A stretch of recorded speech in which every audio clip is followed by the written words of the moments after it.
Tanjiro é um cara bondoso e trabalhador que vive nas montanhas com sua mãe e irmãos.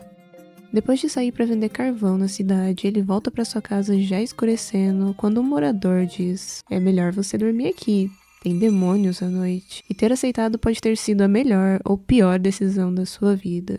E na manhã seguinte, voltando para casa, ele encontra sua família brutalmente assassinada por um demônio. A única sobrevivente é sua irmã mais nova, Nezuko, que foi transformada em um demônio. E então Tanjiro conhece Tomioka, um caçador de Onis.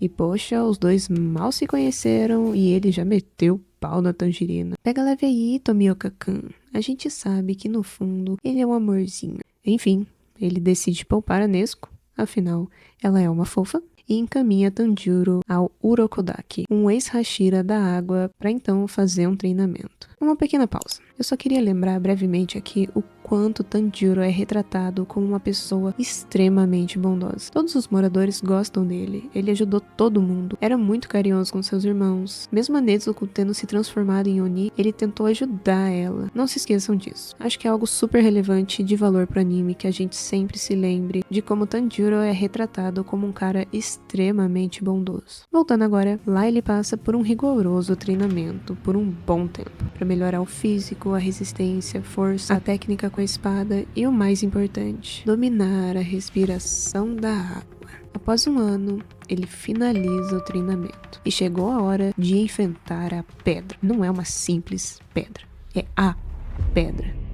E com um empurrãozinho, ele completa essa missão. E chegou a hora de enfrentar o exame. Lá, alguns jovens espadachins devem sobreviver 7 dias em uma floresta infestada de demônios. E é aqui que a gente vê pela primeira vez alguns personagens bem importantes: Zenitsu, Genya, Kanao e as irmãs Ubuyashiki. Durante o exame, ele enfrenta esse bichão esquisito aqui. E foi ele, inclusive, que fez o Sabito e o de base. Gente, nossa, que nervoso esse bicho, enfim. Ele ganha, claro. Ele é o protagonista. Bem, e ele também ganha sua própria espada Nichirin-tou, forjada por Haganezuka. Essa espada especial muda de cor de acordo com o usuário, e nas mãos de Tanjiro ela ficou preta, uma cor rara e misteriosa. Tanjiro começa suas missões como caçador e descobre que a sua irmãzinha é muito mais forte do que ele imaginava. Já na sua segunda missão, ele se encontra com Muzan e descobre que ele tem uma família com humanos. Mas o encontro durou muito pouco. Naquele mesmo momento, Muzan transformou um humano em um Oni para criar uma confusão e distrair Tanjiro. Quem aparece logo em seguida é a diva Tamayo, uma médica demônio que, ao contrário dos demais, ela quer destruir o Muzan. Ela acredita que pode ajudar a encontrar uma cura para Nezuko. E para isso, ela conta com a ajuda de Tanjiro para coletar amostras de sangue de demônios poderosos, especialmente dos subordinados diretos de Muzan, os 12 Kizuki. No meio dessa conversa, eles são atacados por 2 Onis, enviados por Muzan. E no fim da luta, Tanjiro, com seu coração bondoso, escuta sussurros do Oni. Com muita pena, ele diz: enganada, forçada a lutar. E agora você foi morta pela maldição do Kibutsuji, e nem os seus ossos vão sobrar. Ele acha simplesmente muito triste tirar a vida de algo. Eu adorei essa personalidade que colocaram nele. Deixa toda a situação mais humana. Finalmente chegou o momento em que Tanjiro conhece Zenitsu. E ele tá como? Cara, eu gosto do Zenitsu, mas que personagem irritante. Os dois são enviados para uma missão e encontram Inosuke. Todos ficam presos numa casa cheinha de Onis, mas eles saem regaçando. Pei, pei, pei. Uma pausinha na pousada e mais uma missão. Dessa vez, enfrentar uma família de demônios aranha. É isso mesmo, uma família, né? Entre aspas, bem entre aspas. Bom, vamos lá. Tanjiro e Inosuke juntos derrotam a mãe, Pei. Zenitsu, depois de muito esforço, derrotou o filho, Pei. Tomioka e Shinobu se aproximam da região e derrotam o pai, Pei, e a filha, Pei. Mas algo que ninguém esperava era que Rui, o filho mais novo, fosse um dos 12 Kizuki, o 5 inferior. Tanjiro e Nezuko enfrentam Rui em uma das batalhas mais emocionantes da temporada. Tanjiro com sua nova técnica Hinokami Kagura, herança de seu pai, e a Nezuko com seu novo poder, Kekijitsu Baketsu, fazendo o sangue virar fogo. Mas apesar do intenso esforço, quem derrota Rui é Tomioka. Hey. São os salvos, né? Agora tem outro problema. Tanjiro e Nezuko são levados sob custódia pelos caçadores à sede dos Hashiras. Lá eles enfrentam desconfiança, e especialmente por esse esquentadinho aqui. Ele faz um corte em si mesmo, querendo provar para todos que Nezuko é um demônio. Mas Nezuko, ela simplesmente recusa. E para surpresa de todos, o mestre da organização, Kagaya Ubuyashiki, permite que Tanjiro continue a sua jornada com a Nezuko ao seu lado. Bom, tudo fica tranquilo por um tempo. Enquanto isso, puto da vida, Muzan extermina todos os Luas inferiores, com exceção de um, Emo.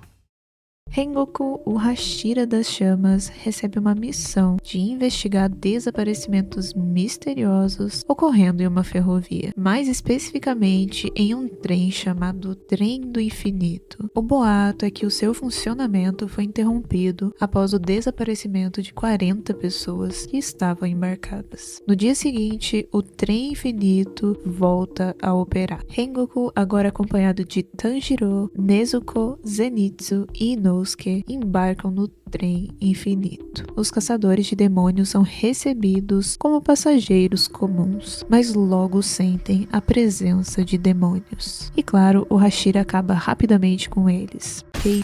Mas eles não são os responsáveis, eles são muito fracos para isso. O Oni por trás desses desaparecimentos é Emo, o último membro do Lua inferior. O seu plano envolve colocar os caçadores de demônio em um sono profundo, usando bilhetes enfeitiçados, e as crianças, controladas pelo demônio, invadem seus sonhos para destruir os seus núcleos espirituais. Enquanto estão adormecidos, cada um deles enfrentam sonhos profundamente pessoais. Tanjiro sonha com sua família ainda viva. Zenitsu sonha um sonho romântico com a Nezuko, e Rengoku revive suas memórias de sua família. E Inosuke,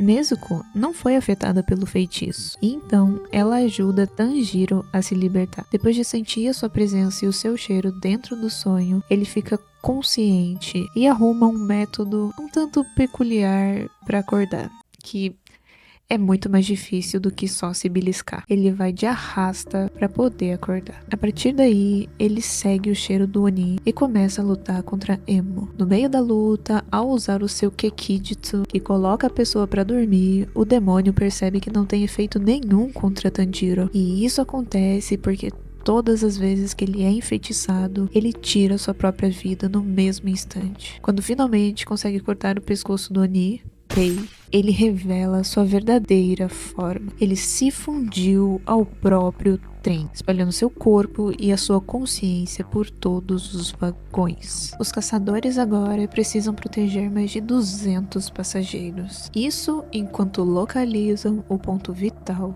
do demônio. Rengoku assume a proteção dos vagões de trás, Zenitsu e Nezuko protegem os vagões do meio, enquanto Inosuke e Tanjiro procuram o pescoço de Emo, que estava escondida no primeiro vagão. Lutando juntos, eles derrotam Emo.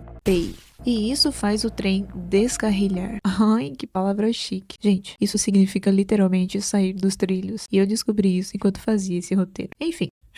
Quando a gente acha que a desgraça já acabou, o pior tá só começando. A verdadeira ameaça ainda não havia chegado. Quando tudo parece resolvido, surge a casa, o 3 superior. Um inimigo de um nível completamente diferente de tudo que Tanjiro e os outros já enfrentaram. A casa imediatamente reconhece o poder de Rengoku. O confronto entre os dois é brutal. brutal, com cenas muito bem feitas e uma animação impecável, com uma exibição impressionante de técnicas flamejantes e a casa com uma regeneração instantânea. E mesmo ferido, Rengoku nunca recua. Chegando ao final da luta, ele se lembra de sua mãe. Ela basicamente traz os mesmos ensinamentos do tio Ben. Com grandes poderes, vem grandes responsabilidades. No fim, ele é mortalmente atingido por Akaza, mas cumpriu seu objetivo, que era proteger a todos e não deixar nenhuma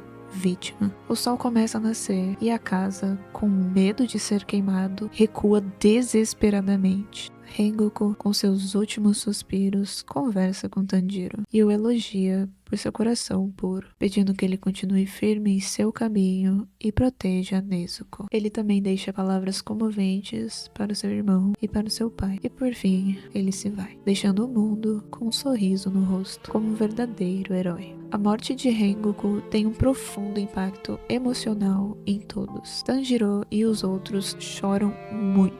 Todos os Hashiras lamentam a sua perda. E com muita tristeza e choro, termina a temporada.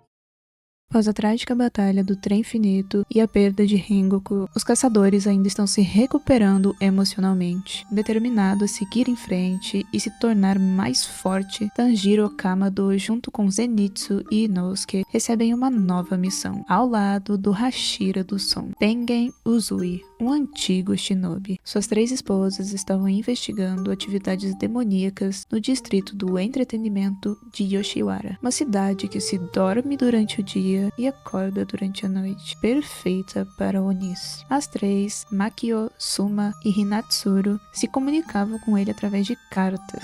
Certo dia, elas cessaram completamente a comunicação e desapareceram misteriosamente. Para investigar, Tanjiro, Zenitsu e Inosuke se disfarçam como mulheres e se infiltram em 3 casas diferentes. Enquanto isso, Tengen age nas sombras, recolhendo informações, e com isso percebe que os Onis conseguem disfarçar a sua presença de uma forma muito impressionante, levando a suspeita da presença de um demônio de alto escalão. Com o tempo, o grupo descobre que o distrito está sob a influência de um poderoso Oni, Daki, a Lua 6 superior. Ela se esconde sob a identidade de uma cortesã chamada Warabi-hime. Ela tem o poder de manipular faixas vivas, feitas com a sua própria carne demoníaca, que ela usa para atacar, capturar pessoas, vigiar o distrito e se locomover por túneis sem ser vista. Ela já matou 7 Hashiras no passado e tem uma aura assustadora.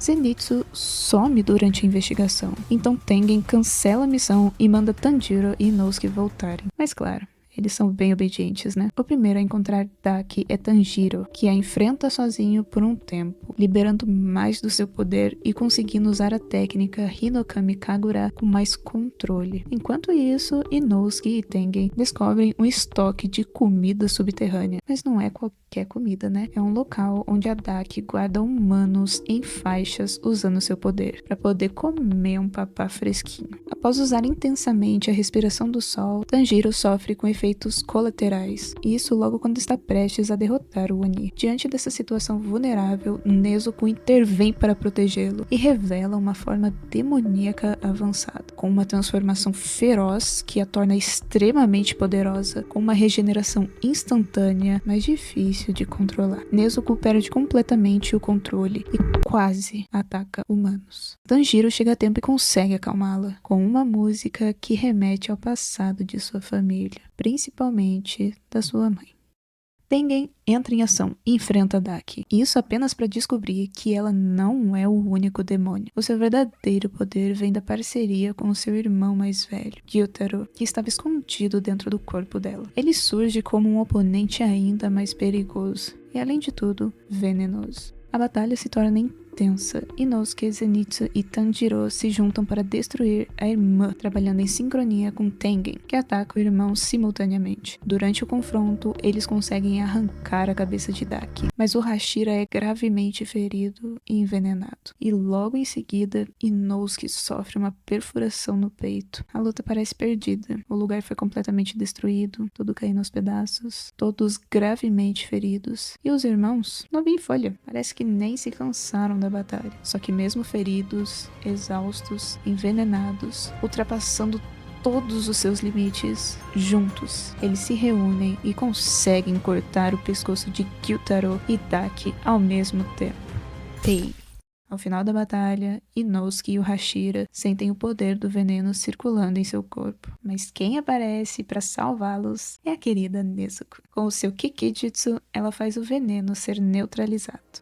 Com a derrota dos irmãos Onis, seus corpos e memórias se desintegram. Daki e Gyutaro relembram seu passado trágico. Eles eram irmãos miseráveis de uma região degradada no distrito do entretenimento. Um lugar onde beleza importava muito. Eles foram abandonados pelo mundo antes de se tornarem de fato demônios.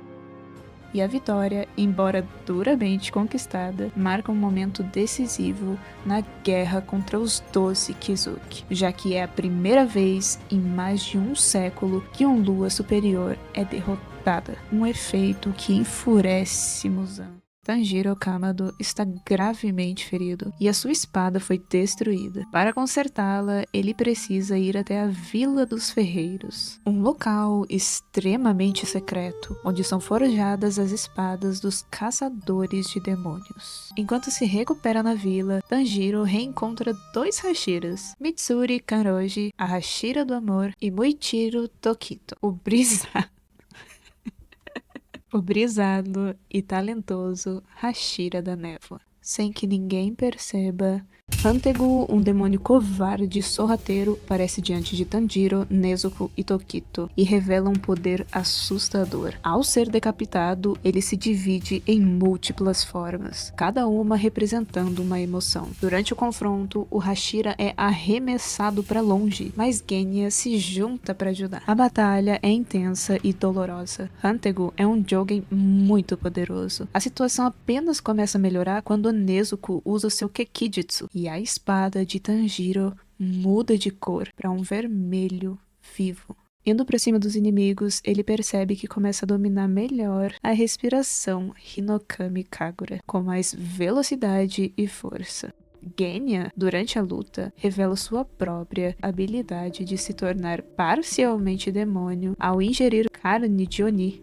Durante a luta, eles se sentem perdidos, já que não importa o quanto eles cortem a cabeça, o Oni continua vivo. E é aí, então, que Tanjiro sente uma quinta presença, com seu poderoso olfato. O corpo verdadeiro estava escondido. Hantegu havia diminuído o seu corpo e a sua presença, mas isso não foi um problema para Tanjiro, que logo o encontrou. Mas quando está prestes a cortá-lo, sente uma presença pesada atrás de seu corpo. O Oni, da raiva, incorporou todas as outras emoções para dentro de si, se tornando extremamente poderoso. Separadamente, Tokito, que foi arremessado para longe, se depara com Gyoko, um demônio com um corpo diferente. Ao defender os ferreiros, ele é envenenado e preso em uma gaiola d'água. Impossibilitado de usar a técnica da respiração, ele começa a desistir. Enquanto isso, Kotetsu é atingido em sua frente, e com um pouco de forças que ainda lhe resta, ele enche o peito de ar e sopra para o Hashira, que logo em seguida inspira essas bolhas de ar e consegue usar a técnica da respiração para romper a gaiola. Enquanto isso, ele se lembra das últimas palavras de seu irmão. Quando criança, ele perdeu seu pai e a sua mãe no mesmo dia, restando apenas o seu irmão gêmeo como membro de sua família. Até que certo dia, um Oni invade a casa, restando apenas Tokito. Com suas memórias agora claras em sua mente, ele recupera sua identidade e desperta todo o seu potencial como Hashira. Com o surgimento de uma marca misteriosa, ele derrota Gyoko com frieza e precisão, tornando-se o primeiro Hashira a matar um Lua superior sozinho. Enquanto isso, Kanroji chega como um reforço num momento crucial. Usando sua respiração do amor, com movimentos flexíveis e poderosos, ela ativa uma marca misteriosa, assim como Tokito, aumentando ainda mais as suas capacidades físicas. Eles se separam. Kanroji enfrenta o corpo mais poderoso, enquanto Tanjiro, Nezuko e Genya vão atrás do corpo principal. E é agora que o clímax do arco está prestes a acontecer. Hantegu foge em sua forma minúscula. Tanjiro, exausto, persegue-o com todas as suas forças. E quando finalmente o alcança e consegue cortá-lo, o corpo continua correndo. O dia nasce. E Nezuko é exposta ao sol. Tanjiro desesperadamente a envolve para bloquear o sol, mas não é o suficiente. Ele se vê em uma situação extremamente complicada. Não sabe se vai atrás do demônio, que corre em direção aos ferreiros, ou se tenta proteger a sua irmã. Sua indecisão sobre o que fazer gera uma grande angústia em seu peito. Ele tem um coração muito bondoso, então ele não consegue abandonar os ferreiros. Mas ele também ama sua irmã, a última pessoa que restou de sua família. Sua indecisão começa a provocar uma crise de pânico. Nezuko toma uma atitude inesperada. Em um ato de sacrifício, chuta Tanjiro para que ele alcance o inimigo. Ele então, a fim de não deixar que o sacrifício dela seja em vão, se concentra o máximo que pode em cortar o Oni. Pei. Emocionalmente destruído, Tanjiro cai no chão, desolado, mas ao olhar para trás, vê a sua irmã completamente salva. Para surpresa de todos, ela resiste ao sol, algo que nenhum outro demônio conseguiu até então. Essa revelação muda tudo.